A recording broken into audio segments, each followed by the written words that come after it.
चलिए बच्चों, good morning. आशा करते हैं आप लोग बहुत अच्छे होंगे। आज हम लोग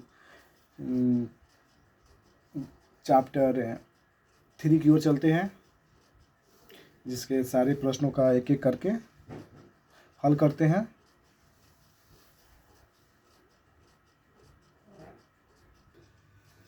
पाठ 3, जो पाठ का नाम हुआ ग्राम गीत का मर्म, जिसके राइटर हुए लक्ष्मी नारायण सुधांशु। चलिए क्वेश्चन नंबर 1 को देखते हैं।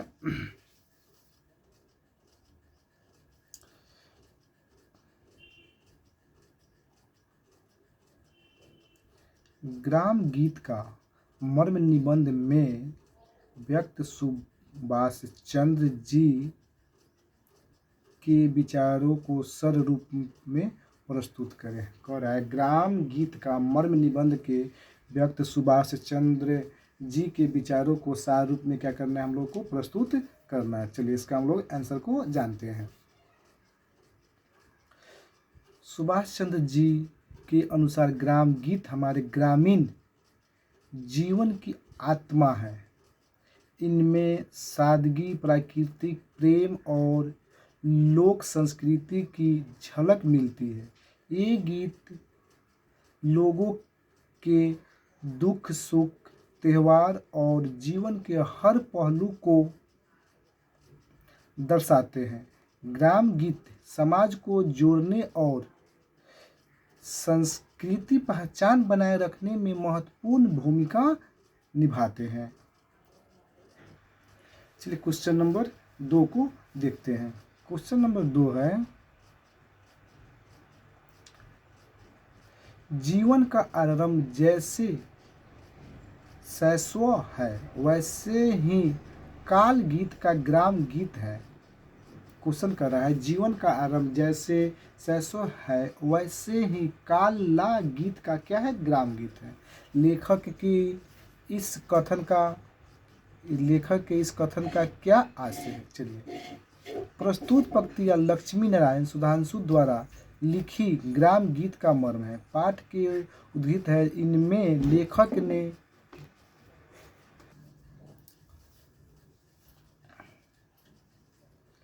काला गीत और प्रेम ग्राम गीत का संबंध जीवन से उद्घाटित किया गया है।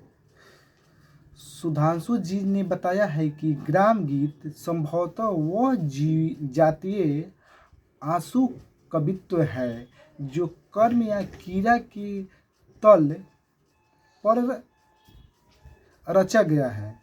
गीत का उपयोग जीवन के महत्वपूर्ण साधन के अतिरिक्त धारण मनोरंजन भी है। इस तथ्य के माध्यम से सुधांशु जी ने दार्शनिक विचारों को हमारे सामने रखकर सत्य को उजागर किया है कि जो जीवन का आरंभ कैसे होता है, उसमें कला गीत का क्या क्या योगदान है। चलिए क्वेश्चन नंबर 3 को देखते हैं। क्वेश्चन नंबर 3 है, गृहस्थ कर्म विद्यमान में स्त्रियां किस तरह के गीत गाती है। गृहस्थ का मतलब होता है अपना घर, जो घर के काम करती है, जैसे धान कूटना, चरखा चलाना, चावल बनाना, या शादी विवाह में जो बहुत सारे काम होता है उसमें भी कुछ गीत गाई जाती है। उस आधार पे स्त्रियां कैसी और क्या क्या गीत गाती है। चलिए, जैसे कि चक्की पीसते समय, धान कूटते समय, चरखा काटते समय अपने शरीर श्रम को हल्का करने के लिए स्त्रियां गीत गाती है। गृह विद्यमान स्त्रियां किस तरह के गीत गाती है, तो वह जो काम करती हैं, जैसे चक्की पीसने का समय वह उस लय पे ही गाना गाती है। अगर वे धान कूट रही है तो उस सीजन के हिसाब से वह उसी तरह का ही गाना को गाती है। चलिए क्वेश्चन नंबर 4 को देखते हैं। क्वेश्चन नंबर 4 है, मानव जीवन में ग्राम गीतों का क्या महत्व है। मानव के जीवन में जो ग्राम गीत है उनका क्या महत्व है, चलिए जानते हैं।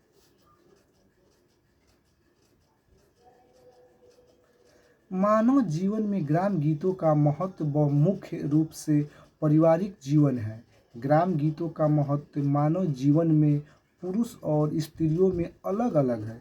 पुरुष और स्त्री के गीतों के तुलनात्मक अध्ययन में ग्राम गीतों की प्रकृति स्वतंत्र ही रही है। पुरुषत्व का आक्रमण उन पर नहीं किया जा सकता है। स्त्रियों ने जहाँ कोमल भावों की अभिव्यक्ति की, वहाँ पुरुषों ने आज से ही अपने संस्कार, वंश, प्रेम को प्राप्त करने के लिए युद्ध घोषणा की। इस प्रकार मनुष्य की दो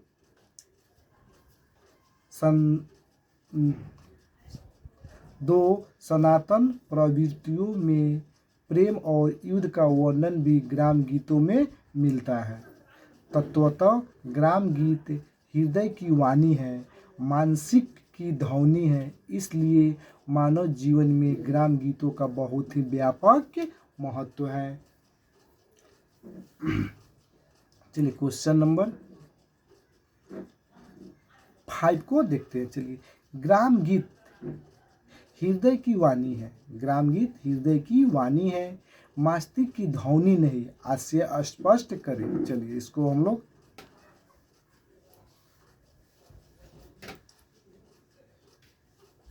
प्रस्तुत पंक्तियाँ लक्ष्मी नारायण सुधांशु लिखित है, जिसमें ग्राम गीत का मर्म पाठ से उद्धृत है। इसके लेखक ने ग्राम गीत के उद्गम स्थान की खोज बड़े ही मनोवैज्ञानिक और दार्शनिक ढंग से की है।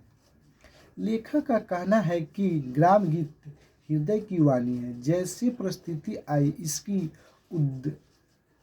भावना व्यक्तित्व जीवन के उत्साह विषाद को लेकर हुई है। मानव जातीयता में उसकी सारी वैयक्तिक विशेषता अंतर्निहित हो गई है।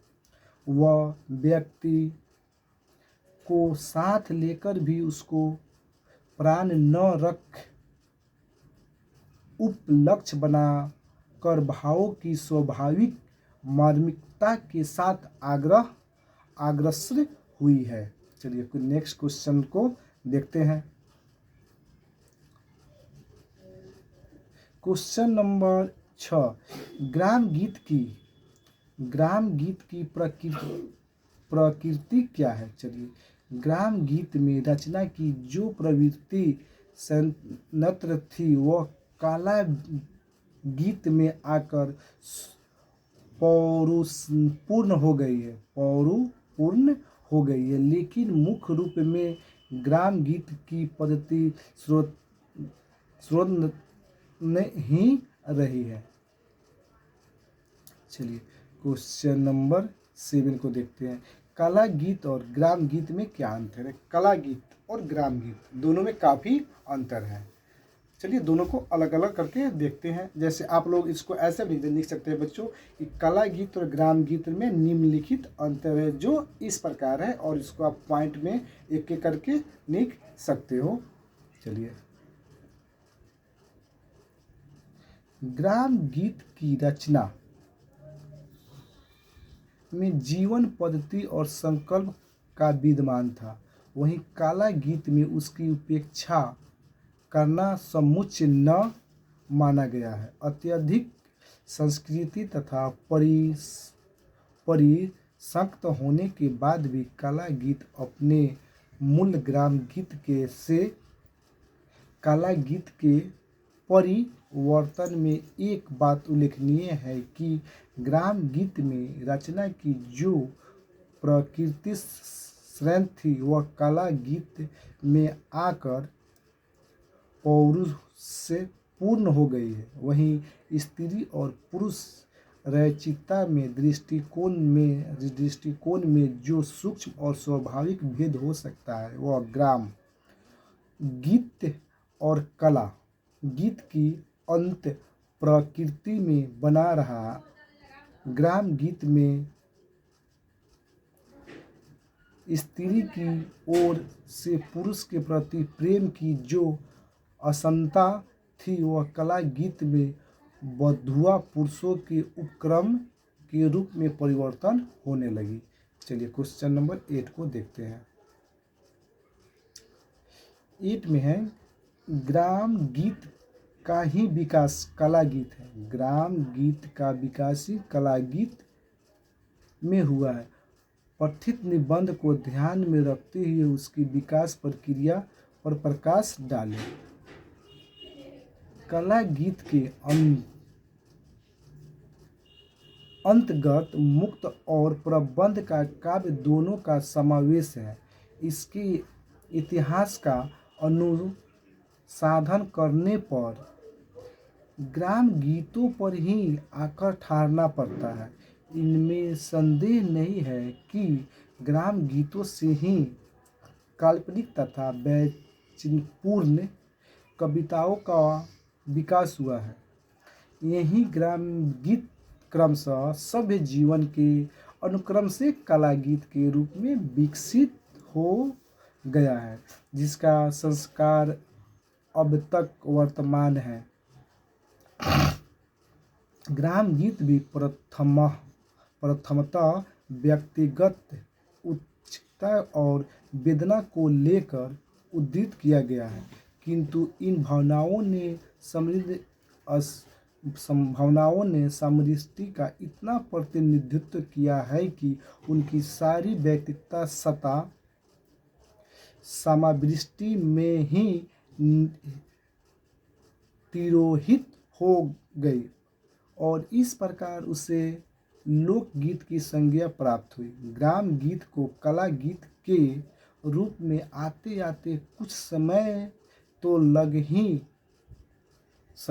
लगा ही, पर उसमें सबसे मुख्य बात यही रही कि कला गीत अपनी रूढ़ियाँ बनाकर चले।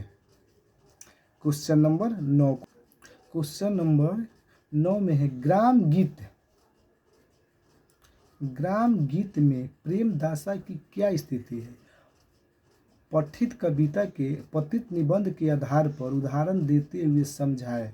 चलिए, प्रेम दशा जितनी व्यापक ध्यान होती है जीवन में, उतनी और कोई स्थिति नहीं। प्रेम या विरह में समस्त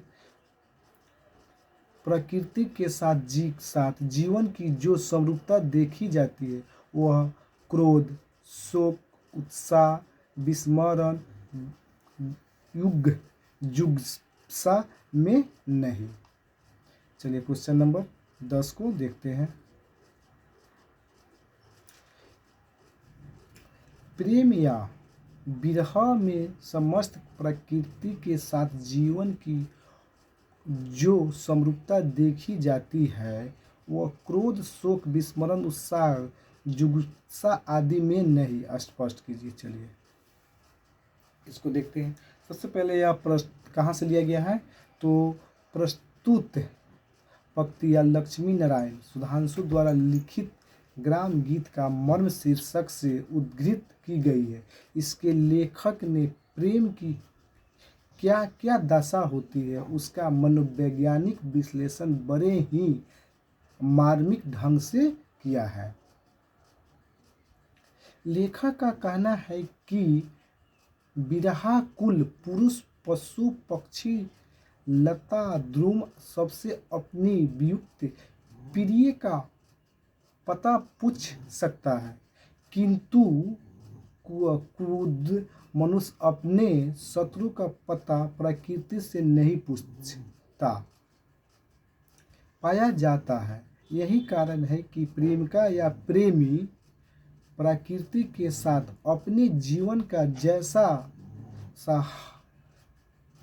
साहचर्य मानते हैं वैसे और कोई नहीं। मनोवैज्ञानिक का यह तत्व काव्य में एक प्राणी के रूप में समाविष्ट कर लिया गया है।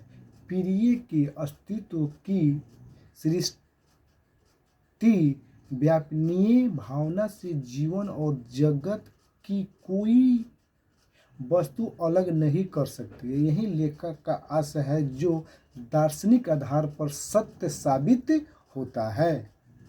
चलिए क्वेश्चन नंबर 11 को देखते हैं। क्वेश्चन नंबर 11 में है, ग्रामीण गीतों में मानव जीवन के किन प्राथमिक चित्रों के दर्शन होते हैं। चलिए, ग्राम गीतों में मानव जीवन के उन प्राथमिक चित्रों को दर्शन होते हैं जिनमें मनुष्य साधारणतः अपनी लालसा, वासना, प्रेम, घृणा, उल्लास, विषाद को समाज की मान्य धारणाओं से ऊपर नहीं उठ सकता है और अपनी हृदयता भावनाओं को प्रकट करने में उनके कृत्रिम शिष्टाचार का प्रतिबंध भी नहीं माना है। चलिए नेक्स्ट क्वेश्चन, क्वेश्चन नंबर 12 को देखते हैं।